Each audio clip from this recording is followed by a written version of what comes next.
한 스포츠 에이전시 대표가 대한축구협회의 감독 선임 과정에 대한 불공정을 폭로하고 나서며 화제입니다.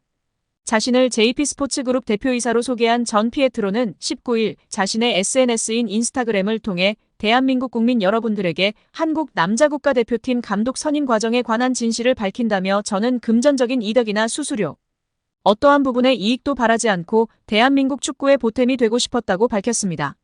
이어 전 대표는 세간에 화제가 됐던 에르베 르나르 감독은 축구협회의 응답을 마지막 순간까지 인내심을 갖고 기다렸다며 그러나 협회의 무례한 처리 방식에 깊은 충격을 받았으며 결국 제가 르나르 감독에게 사과할 수밖에 없는 불편한 상황이 벌어졌다고 덧붙였습니다. 르나르 감독은 2012년 잠비아, 2015년 코르디부아르 감독을 맡아 두 차례 아프리카 네이션스컵 우승을 차지한 명장인데요. 사우디아라비아를 2022 카타르 월드컵 본선으로 이끈 그는 조별리그 C조 1차전에서 리오넬 메시가 이끄는 우승팀 아르헨티나를 2대1로 꺾는 파란을 일으키기도 했습니다. 2024년 파리올림픽을 끝으로 프랑스 축구협회와 계약이 만료되는 르나르 감독은 차기 한국 대표팀 사령탑 후보로 거론된 바 있습니다. 전 대표는 이번 입장에서 출국 전 이미 짜인 대본처럼 홍명보 감독의 선임이 결정됐고 이에 대한 협회의 불투명한 행정 절차는 너무나도 실망스러웠다며 유로, 스페인 우승을 거둔 루이스 데라 푸엔테 감독 등의 만남을 위해 이임생 대한축구협회 기술발전위원장에게도 제안했지만 답변조차 받지 못했다고 토로했습니다. 전 대표는 유로 국가대표를 우승한 감독이 9억 원을 받는데 홍명보 감독이 그보다 더 큰 금액을 받는 이상한 상황이 결국 벌어졌다며 공식 채널로 리스트를 요청했음에도 불구하고 무시하는 거만한 태도. 선임을 먼저 정해놓고 나서 리스트를 요청했음에도 통보하지 않는 이상한 행정. 대한축구협회는 두려움을 조장하는 곳인 것 같다고도 적었습니다. 축구 국가대표팀 감독 선임 논란과 관련해 최종 후보 5명을 줄인 대한축구협회 전력강화위원회 10차 회의록이 처음 공개됐습니다. 이 회의에서 17명의 후보 중 홍명보, 다비드 바그너 감독이 가장 많은 추천을 받았던 걸로 나타났습니다. 대한축구협회가 국회 문화체육관광위원회에 제출한 10차 전력강화위원회 회의록입니다. 6월 21일 열린 10차 회의는 대표팀 감독 선임을 위한 전강위의 마지막 회의로 최종 후보 5명을 추려 위원장에게 전권을 위임하기로 합의한 걸로 알려져 있습니다. 총 15쪽 분량으로 발언자 대부분은 익명 처리됐지만 최종 후보 선별 과정을 엿볼 수 있습니다. 회의에는 정혜성 당시 위원장을 비롯해 10명의 위원 중 사임 의사를 밝힌 박성배 위원을 제외한 9명 전원과 김대엽 축구협회 기술본부장 등 11명이 참석했습니다. 위원들은 이날까지 추려진 17명의 후보군 중 최종 후보를 선정할 방식을 논의한 뒤 현장에서 복수 추천을 진행했습니다. 적게는 1명, 많게는 7명을 추천한 위원도 있었습니다. 그 결과 홍명보 감독과 다비드 바그너 전 노리치 시티 감독이 가장 많은 7표를 받았고 헤수스 카사스 이라크 대표팀 감독, 거스 포옒 전 그리스 대표팀 감독이 각각 6표, 그레이엄 아놀드 호주 대표팀 감독 5표 등의 순으로 10명이 나열됐습니다. 나머지 7명에 대한 추천은 없었습니다. 홍명보 감독의 경우 올림픽, 월드컵 경험이 높이 평가된 동시에 본인의 의사와 명분이 가장 중요하다는 의견들이 제시됐습니다. 위원들은 자신들이 최종 후보를 추렸지만 어느 후보를 우선순위에 둘지는 정혜성 위원장이 판단해 결정하는 것으로 전원 합의했습니다. 이에 따라 후속 절차를 진행한 정 위원장은 정몽규 회장에게 최종 후보 3명을 보고한 다음 날인 28일 돌연 사임했습니다. 국민의힘 진종호 의원이 대한축구협회의 조직적 은폐가 시작됐다며 대한축구협회에 대해 강력 대응을 예고하고 나서며 화제입니다. 진종호 의원은 19일 자신의 소셜미디어 SNS에 대한축구협회는 창립기념일을 핑계 삼아 금요일까지 휴가를 즐기며 24일 국회 문체위에 현안질의 자료 요청에도 불응하고 있다고 꼬집었습니다. 이어 진 의원은 정몽규 협회장과 홍명보 감독 등 주요 관계자들이 국회에 증인으로 출석할 예정임에도 불구하고 침묵으로 일관하며 무책임한 태도를 보이는 것이 과연 정상인가라고 비판했습니다.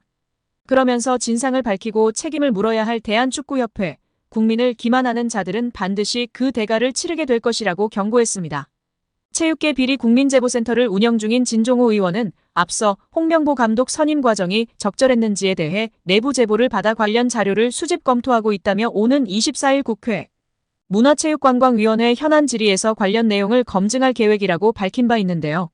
문체위는 지난 5일 전체 회의를 열고 홍명보 감독 선임 논란 등과 관련 국회 현안 질의에 정몽규 회장과 홍명보 감독, 이임생 축구협회 기술총괄이사, 정혜성 전 축구협회 전력강화위원장, 박주호 전 전력강화위원을 증인으로 채택했습니다. 박문성 축구해설가와 김대엽 기술본부장 등도 참고인으로 국회에 출석할 예정입니다. 한국 축구에서 학명으로 가장 두드러진 인물이 바로 지금 이 시끄러운 와중에 축구 대표팀 감독을 맡은 홍명보 감독입니다. 박종환 감독이 대표팀을 이끌던 1995년 한국팀은 코리아컵 준결승전에서 예선에서 쉽게 승리했던 잠비아에 패했습니다. 그런데 이 경기 전날 박 감독의 억압적이고 비인격적 훈련에 불만을 품고 있던 홍명보, 황선홍 등 주전 선수들이 경기 전날 술집에서 대취할 정도로 술을 마신 사실이 언론에 보도가 돼 난리가 났습니다. 그래서 홍명보 선수 등은 징계 위기에 처했는데 이들은 그 제보자로 박 감독을 꼽았고 언젠가 안 갚음하리라 맹세했다고 합니다. 다음해 아시안컵 8강대 이란전에서 한국은 6대2로 참패하였습니다. 유례를 찾기 힘든 처참한 패배입니다. 특히 전반에 2대1로 앞서고 있었는데 휴식 시간 라커룸에서 무슨 일이 있었는지 후반에만 연속으로 5골을 먹은 것입니다. 당사자들은 부인하지만 이 사건은 축구계뿐 아니라 축구팬들도 의혹을 거두지 않고 있습니다. 박 감독은 결국 감독에서 물러났고 당시를 회상하며 자살까지도 생각했을 만큼 개인적으로도 충격이 컸다고 했습니다. 한국이 참패를 당하자 국내 언론들은 11회를 이끌고 있는 홍명보가 태업을 이끌었다. 박종환 감독을 끌어내리기 위해 선수들이 태업을 했다라는 등의 뒷말들이 나돌기는 했지만 끝내 참패 원인의 진실은 밝혀지지 않았습니다. 당시 한 언론은 홍명보 선수가 과학적이고 체계적으로 지도하는 감독을 원한다며 스파르타식 훈련을 고집하는 박종환 감독에게 노골적인 반기를 들었지만 누구보다도 체계적으로 지도했던 아나톨리 비쇼베츠 전 감독에게도 노골적인 불만을 터뜨렸다고 전했습니다. 조중현 당시 KBS 해설위원조차 홍명보가 선수로서의 본분을 망각한 것 같다. 옛날에는 감독의 그림자도 밟지 않았는데 어쩌다 이 지경이 됐는지 모르겠다고 개탄했다고 합니다. 하석주 전 전남 감독은 최근 언론 매체 오센과의 인터뷰에서 11회는 그냥 봉사단체다. 내가 회장을 맡고 있다. 라고 밝힐 뿐 특별한 이야기는 하지 않았었습니다. 온라인 커뮤니티, SNS 등에 다시 보는 안정환이 말하는 홍명보 감독이란 제목의 게시물을 공유했습니다. 게시물에는 축구선수 출신 안정환이 2018년 10월 KBS 예능 대화의 희열 5회에 출연한 모습이 담겼습니다. 그는 당시 방송에서 홍명보 감독이 털어놓은 브라질 월드컵 회고 내용을 공개했습니다. 브라질 월드컵에서 홍명보 감독이 이끈 대표팀은 1무 2패 졸전 끝에 조별리그 탈락했습니다. 안정환은 원래 홍명보 형과 브라질 월드컵 이후 감독과 코치로 지도자 생활을 함께 하자고 약속했었다며 저는 준비가 됐는데 명보 형이 경질되면서 계획이 무산됐다고 밝혔습니다. 안정환은 경기의 결과는 감독이 책임질 몫이기 때문에 어쩔 수 없는 것이라며 명보 형이 감독에서 물러난 뒤 함께 술을 마셨는데 조금 서글펐던 한마디를 하더라고 했습니다. 이어 그는 명보 형이 대한민국이 날 버렸어라고 말했다며 한국 축구의 리더였던 홍명보 감독이 무너지는 듯한 모습에 안타까웠다고 토로했습니다. 과거 발언을 재조명하는 게시물의 누리꾼들은 그래서 이번에 울산 HD와 K리그를 버린 것이냐며 시즌 중에 팀을 떠나려고 한 홍명보 감독에게 실망감을 표출하고 있습니다.